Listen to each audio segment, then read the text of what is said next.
பாருங்க மழை காலையிலேருந்து ரொம்ப மழை. ஆரஞ்சு அலர்ட் கொடுத்துருக்காங்க மும்பைக்கு.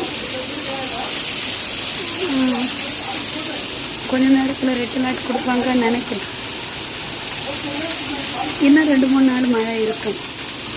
தசரா வச்சுட்டாங்கல்ல தேவி. தசரா முடிஞ்சதும் தாமின்னு மழை முடிஞ்சிடும்.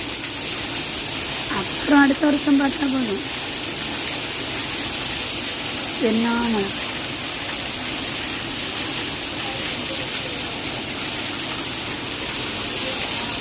யாரும் வெளியே கிடையாது.